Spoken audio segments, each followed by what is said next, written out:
Racist flight attendant locks black man in bathroom. Unaware he owns the airline, a bizarre incident at 30,000 feet takes a shocking turn as the truth about a passenger's identity unfolds. And if you cherish your family and love stories like this, don't forget to subscribe to our channel and avoid 10 years of bad luck. Flight 2317 to Los Angeles began like any other transcontinental journey from JFK International Airport. At 6:45 a.m., the Boeing 787 stood at Gate B-23, its metallic hull reflecting the pale morning light. Inside, flight attendant Karen Mitchell performed her pre-flight checks with mechanical precision, her Navy uniform pressed to perfection, her blonde hair pulled back in a regulation bun. Karen had been with Atlantic Airways for 12 years. Her colleagues knew her as efficient, sometimes rigid, but always professional. She took pride in maintaining order in her cabin section, treating it as her personal domain. The morning briefing had gone smoothly, standard procedures, weather reports, and passenger manifests reviewed without incident. As boarding began, Karen positioned herself at the cabin entrance, practicing her customer service smile. First-class passengers filed in first, a tech entrepreneur absorbed in his laptop, an elderly couple arguing about overhead compartment space, a marketing executive in a power suit. Karen greeted each with practiced warmth, directing them to their seats with rehearsed gestures. The real work began when the main cabin passengers started boarding. Karen's smile remained fixed, but her eyes performed constant assessments, looking for potential troublemakers, oversized bags, anything that might disturb her carefully maintained order. Her colleague Sarah handled the other aisle, their movements synchronized from years of experience. When Jamal entered the aircraft, Karen's smile flickered almost imperceptibly. He wore an impeccably tailored charcoal suit and carried a leather briefcase. But Karen's gaze lingered a fraction too long on his face, his hands, making split-second assumptions she didn't even realize she was making. She gestured to his seat location with slightly less warmth than she'd shown previous passengers. During the pre-flight service, Karen overheard fragments of conversation from 14C and 14D, two middle-aged businessmen. "Can you believe they let him?" Followed by knowing looks. The words made her uncomfortable, but she pushed the feeling aside, focusing instead on checking seat belts and overhead compartments. In the galley between service rounds, Karen spoke with Sarah in hushed tones. "Did you see the guy in 27B? Acting suspicious, if you ask me. Kept looking around during the safety demonstration." Sarah nodded non-committally, more interested in restocking her service card than engaging in conversation. The plane reached cruising altitude, and the cabin settled into its usual rhythm. But there was an undercurrent of tension that Karen couldn't quite ignore. She found herself making more frequent passes by certain seats, watching certain passengers more closely than others. Her professionalism remained intact on the surface, but underneath, biases she'd never fully acknowledged were beginning to stir.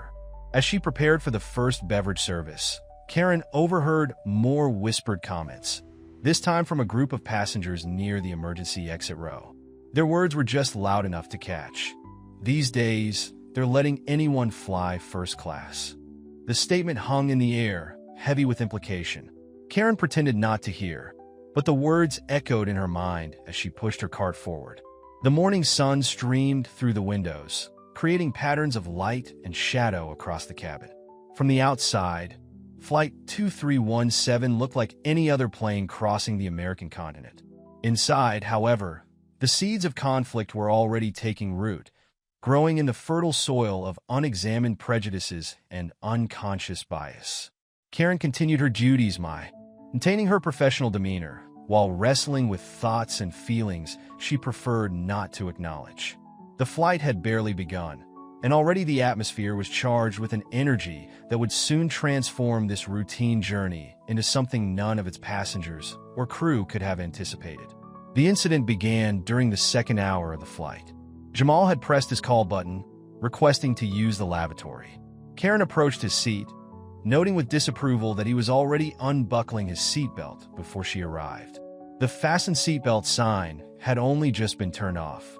"Sir, please remain seated until I've cleared you to move," Karen said, her tone carrying an edge of authority that went beyond normal procedure.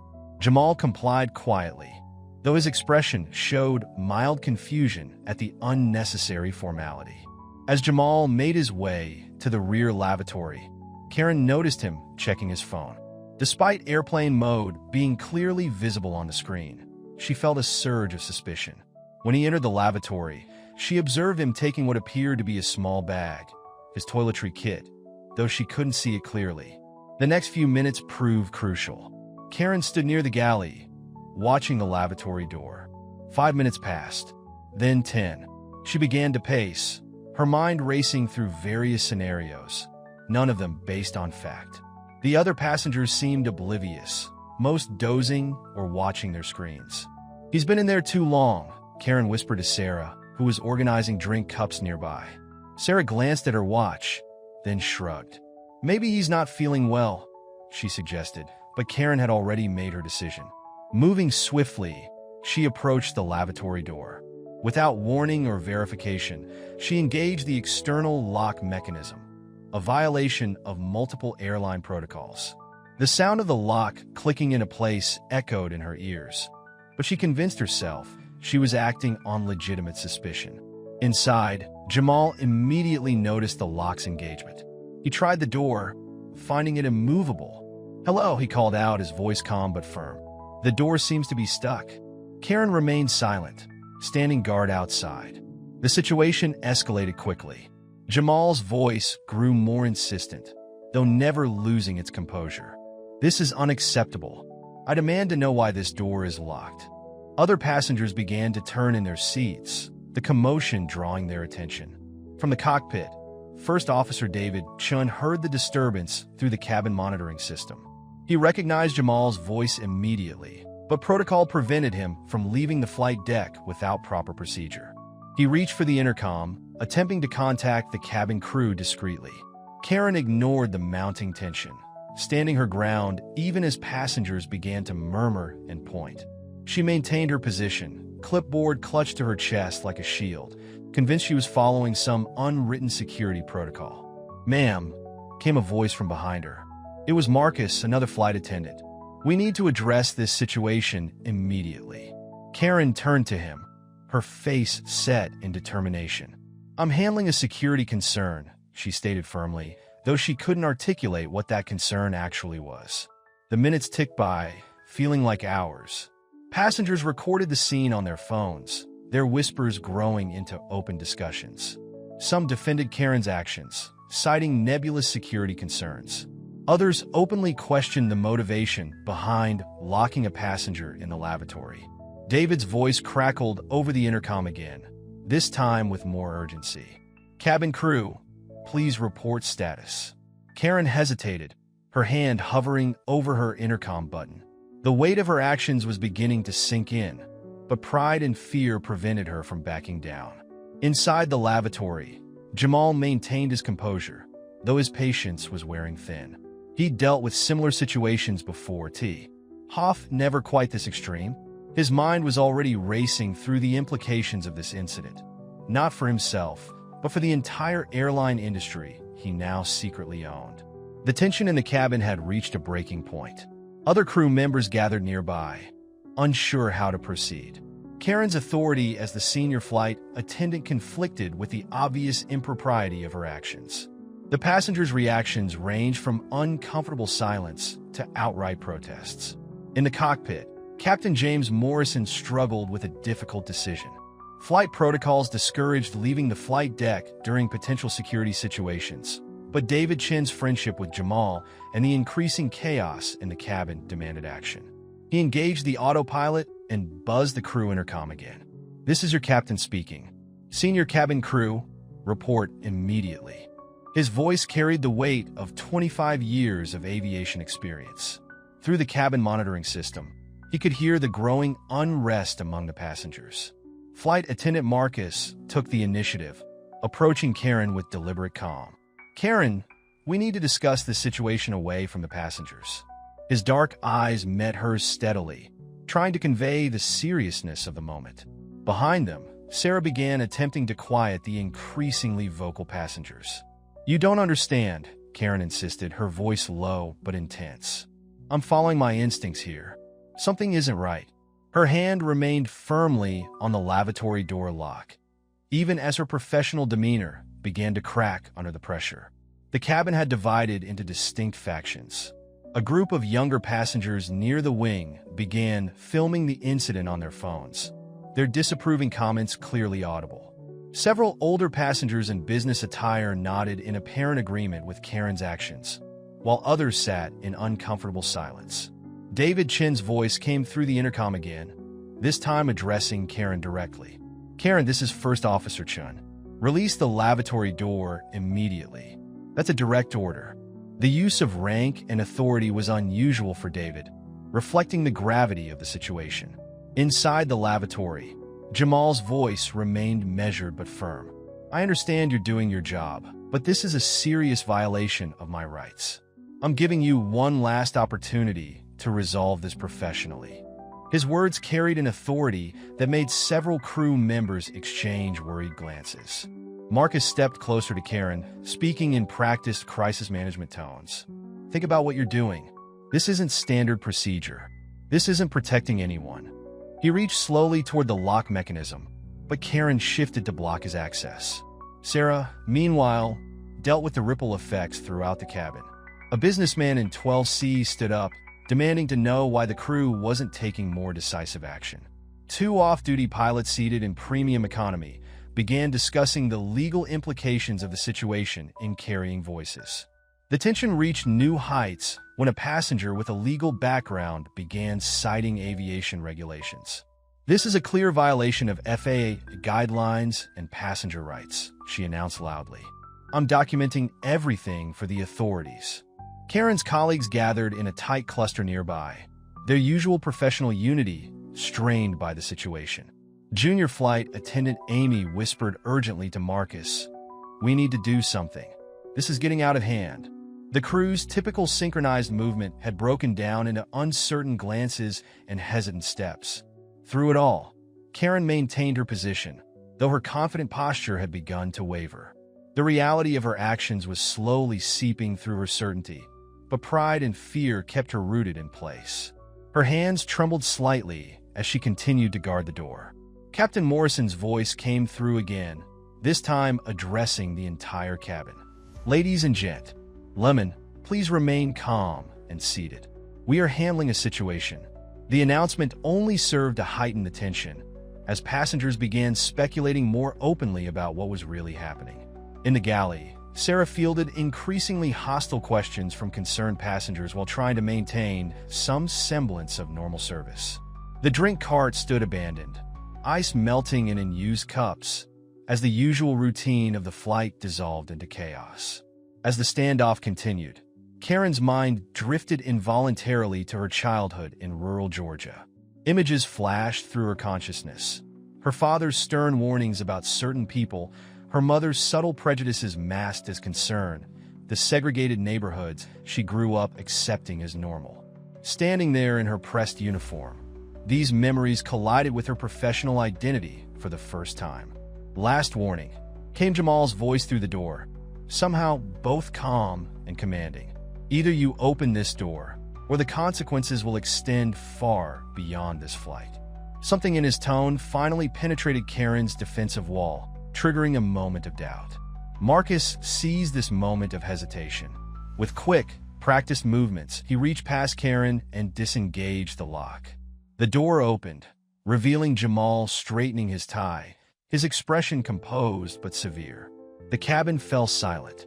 "My name," he announced, his voice carrying clearly through the hushed aircraft, "is Jamal Richardson. As of last week, I am the majority shareholder and new owner of Atlantic Airways." The statement hung in the air like suspended turbulence. Karen's face drained of color. Her clipboard clattered to the floor, the sound sharp against the sudden silence. Around her, the other crew members stared in shock, while passengers began whispering furiously among themselves. "I've spent the past month conducting unannounced inspections of our flights," Jamal continued, addressing not just Karen, but the entire cabin. "I wanted to experience our service as a regular passenger. I never expected to encounter this level of discrimination on one of our own aircraft." Sarah covered her mouth with her hand, remembering her own passive acceptance of Karen's actions. Marcus stood straighter, his training warring with his personal feelings about what he'd witnessed. Amy, the junior flight attendant, looked close to tears. Karen's mind raced through the implications. 12 years of service, her perfect record, her professional identity, all potentially destroyed by actions she couldn't even fully explain to herself. She opened her mouth to speak, but no words came. "I've experienced similar situations throughout my career," Jamal said, his voice now addressing Karen directly. Usually more subtle, but the underlying prejudice remains the same. He adjusted his cufflinks, a gesture that seemed to emphasize his authority. The cabin erupted in overlapping conversations. Some passengers began apologizing for not intervening sooner. Others demanded immediate action. A few defended Karen, claiming she was just being cautious, but their voices quickly died under the weight of collective disapproval. In the cockpit, David Chun smiled grimly. He'd known Jamal would handle the situation with grace, but he worried about the broader implications for the airline. Captain Morrison requested an update, his concern evident in his voice. Karen found herself reliving every interaction she'd had during her career. How many times had she made assumptions? How many passengers had she treated differently without even realizing it? The weight of these questions pressed against her chest, making it hard to breathe. "I could have you terminated immediately," Jamal stated, his words cutting through Karen's internal chaos. But that wouldn't address the underlying issue. He paused, studying her face. "Tell me, Ms. Mitchell, what made you decide I was a threat?" In the pressurized cabin, Jamal took control of Inara. "Tive, let me tell you about my first flight," he began, his voice carrying authority without aggression. "I was 10 years old, flying alone to visit my grandmother. The flight attendant moved me from my assigned first-class seat, claiming there must have been a mistake. The cabin remained silent, passengers and crew alike transfixed by his words. Karen stood rigid, her uniform no longer feeling like armor, but like a spotlight exposing her prejudices. "By age 30, I'd built my first technology company," Jamal continued. "Yet I still got pulled aside for random searches at every airport. During board meetings, people would assume I was part of the cleaning staff." His words resonated with several passengers who nodded in recognition of similar experiences. A young woman in row 15 raised her hand. "Sir," she said, her voice trembling slightly, "I'm a medical resident. Last week, a patient refused to believe I was their doctor." Others began sharing their stories, each revelation building upon the last, creating a tapestry of shared experiences. An elderly gentleman spoke up from business class. "I watched my Japanese-American neighbors get taken away during World War II. Stayed silent then. Not anymore." His voice cracked with emotion, decades of regret evident in his tone. Karen's colleagues began sharing their own revelations. Sarah admitted to times she'd made similar assumptions about passengers. Marcus described the subtle ways he'd seen discrimination play out during his years of service. A teenage girl, filming the entire interaction on her phone, stood up. "This is why we protest," she declared. "This is why we demand change." Several passengers applauded, while others shifted uncomfortably in their seats. Jamal held up his hand for silence. "Change doesn't come from punishment alone," he stated. "It comes from understanding." "Ms. Mitchell, would you like to explain what you were thinking when you made your decision?" Karen felt the weight of every eye in the cabin. Her throat tightened, years of unconscious bias confronting her professional identity. She began, then stopped, realizing she had no rational explanation for her actions. A flight attendant from another section spoke up, describing similar incidents she'd witnessed throughout her career. "We're trained to spot suspicious behavior," she said, "but sometimes our own biases define what we consider suspicious." The atmosphere in the cabin had transformed.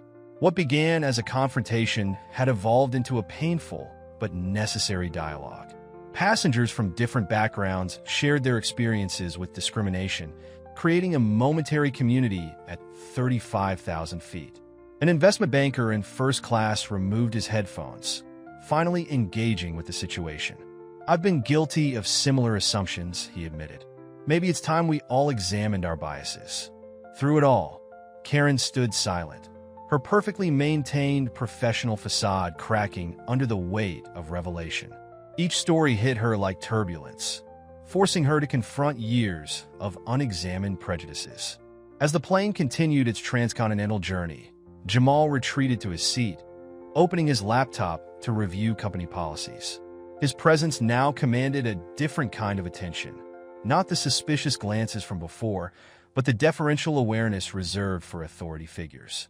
In the galley, Karen sat with her head in her hands, her career seemingly unraveling at cruising altitude.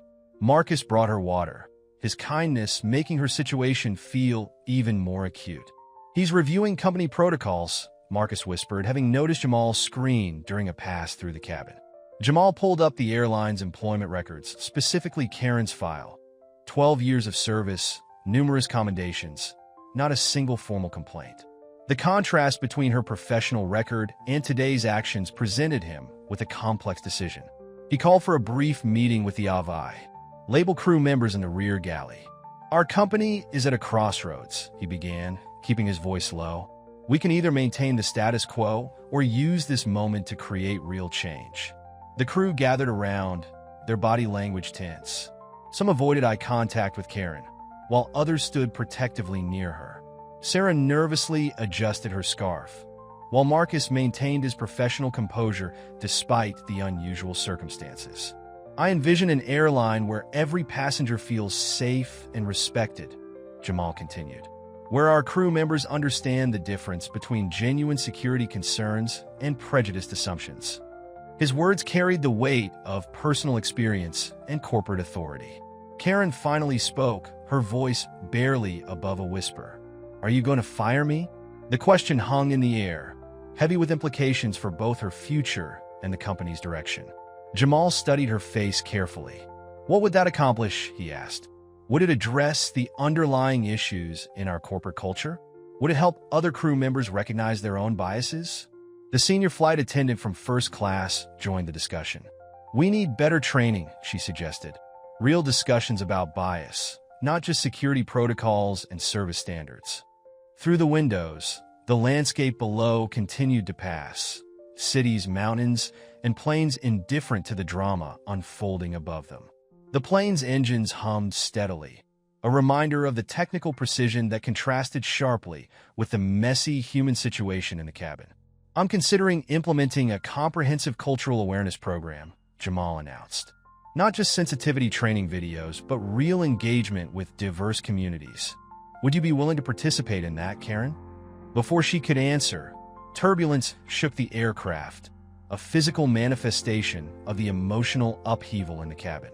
The crew automatically steadied themselves, their training taking over despite the tense situation.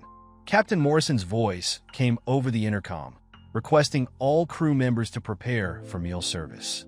The mundane announcement highlighted the surreal nature of the situation. Regular flight operations continuing while careers and company policy hung in the balance. With 2 hours remaining in the flight, Jamal made an unprecedented decision. Using the plane's intercom system, he addressed the entire cabin. "Ladies and gentlemen, I apologize for the interruption, but I believe we have an opportunity here for meaningful dialogue." Passengers removed their headphones and shifted in their seats, sensing the gravity of the moment. Flight attendants paused their routine duties, standing in the aisles with varying expressions of anticipation and concern. "What happened today," Jamal continued, "reflects a larger issue in not just our airline, but our society. I'd like to have an open discussion about it." He stood from his seat, commanding the cabin's attention with his presence rather than his position. Karen, still in the galley, felt her heart race as Jamal gestured for her to join him in the center of the main cabin. The walk down the aisle felt endless, passenger eyes following her every step. Her uniform, usually a source of pride, now felt like a mark of shame. "Ms. Mitchell's actions today weren't born in a vacuum," Jamal addressed the cabin. "They're symptomatic of systemic issues that affect every industry, every institution." His voice carried authority without accusation, opening space for dialogue rather than confrontation. A businessman in seat 23C raised his hand. "With all due respect, sir, Aren't you concerned about how this incident will affect stock prices when it goes public? The question cut through the tension, revealing the financial stakes at play. Another passenger, the diversity consultant as it turned out, stood up. This is actually an opportunity. How your airline handles this situation could set a new STA. Dard for corporate responsibility in the industry. Karen finally found her voice, though it shook slightly. I never thought of myself as prejudiced, she admitted to the cabin. I thought I was just being careful, following my instincts. The words sounded hollow, even to her own ears. Suddenly, a sharp voice cut through the discussion. This is ridiculous, declared a passenger from first class, rising to his feet. We're talking about basic security protocols. The flight attendant was doing her job. Jamal turned to face the speaker, recognition flickering across his face. The passenger was Richard Maxwell, CEO of rival airline SkyWest Solutions. His presence on this flight couldn't be coincidental. The cabin's atmosphere shifted again as passengers began taking sides. Some voiced support for Karen, arguing about security concerns in today's world. Others shared their own experiences of profiling and discrimination, their stories adding layers to the already complex situation. Captain Morrison's voice crackled over the intercom. Mr. Richardson, we're approaching some weather. We'll need to have passengers seated soon. The announcement added urgency to the already charged atmosphere. Under the harsh cabin lights, Karen stepped forward, her posture changing as she made a decision. I need to say something, she announced, her voice unsteady but determined. The cabin fell silent, passengers leaning forward in their seats. I've spent 12 years believing I was one of the good ones, she began, gripping the back of a seat for support. I told myself I treated everyone equally. But today, she paused, swallowing hard. Today showed me I was lying to myself. Her confession came in waves, each revelation more personal than the last. She spoke about her childhood in Georgia, about the subtle ways prejudice had been woven into her worldview, about how she'd carried those biases into her professional life, disguising them as security concerns and protocol. When I saw Mr. Richardson board the plane, she continued, her voice growing stronger, I didn't see a business executive. I didn't see an airline owner. I saw what I was trained by society to see, a threat. And that's on me. Jamal watched intently, his expression thoughtful. Other crew members stood nearby, their own experiences and biases suddenly under self-examination. Sarah wiped tears from her eyes, recognizing similar patterns in her own behavior. I don't expect forgiveness, Karen stated firmly. What I did was wrong. Period. But I want to learn. I need to learn. Her words hung in the air, their sincerity palpable. A young black woman in row 17 spoke up. Learning is good, but how do we know it's genuine? How do we know this isn't just about saving your job? The question was fair, cutting to the heart of the matter. Karen turned to face her directly. You don't know. I don't even know. But I do know I can't unsee what I've seen about myself today. And I don't want to. The atmosphere in the cabin shifted. What had started as a confrontation was evolving into something more complex, a moment of genuine self-reflection and potential change. Marcus stepped forward, placing a supportive hand on Karen's shoulder. We all have work to do, he said. Every one of us. Other crew members nodded in agreement, their own biases and assumptions suddenly under scrutiny. Through the windows, the sun was setting, casting long shadows across the cabin. The plane's engines hummed steadily, a reminder that despite the emotional turbulence within, they were still moving forward. As Karen finished speaking, exhausted but somehow lighter, the cabin responded not with applause. That would have been too simple, but with thoughtful silence, the kind that comes when people are genuinely processing difficult truths. After landing, Jamal convened an impromptu meeting in the first-class cabin. The other passengers had deplaned, leaving only the crew and a few airline executives. Ho had been notified of the situation during the flight. What happened today, Jamal began, standing at the front of the cabin, represents both a failure and an opportunity. He placed his briefcase on a seat, pulling out a tablet displaying the airline's corporate policies. Karen sat rigidly in her seat, still in her uniform, though her composure had softened. The other crew members gathered around, their faces showing a mixture of exhaustion and anticipation. Captain Morrison and First Officer Chun had joined them, still in their flight gear. "I'm implementing immediate changes," Jamal announced. "Starting next week, we're launching a comprehensive diversity and inclusion program. Not the usual corporate checkbox exercise, but real, meaningful engagement." Sarah raised her hand tentatively. "Will this be mandatory for all crew members?" The question reflected the broader tension between institutional change and personal responsibility. "Yes," Jamal replied firmly. "But more than mandatory, it needs to be embraced. What happened today isn't just about Karen. It's about a culture that allowed these biases to go unchecked." He turned to Karen directly. "Ms. Mitchell, you have a choice to make. You can resign, and no one would blame you. Or you can become part of the solution." His tone was neither condemning nor forgiving, but matter-of-fact. Marcus spoke up from the back. "Whatever's decided, we need to address this systemically. I've seen similar situations, just not as obvious." Other crew members nodded in agreement. Their own experience is suddenly relevant. "I'm establishing a new position," Jamal continued. "Director of Cultural Integration. This person will work directly with crew members to identify and address bias in our operations. Karen, if you're willing to do the work, I want you to help develop this program." The proposal stunned the cabin into silence. Karen looked up, confusion clear on her face. "You want me to help?" The words came out barely above a whisper. "Who better?" Jamal responded. "You've lived it. You've recognized it. And most importantly, you've shown willingness to change. But understand, this isn't a promotion. This is a chance to turn your mistake into meaningful change." The crew exchanged glances, processing this unexpected turn of events. Some nodded in approval, while others remained skeptical.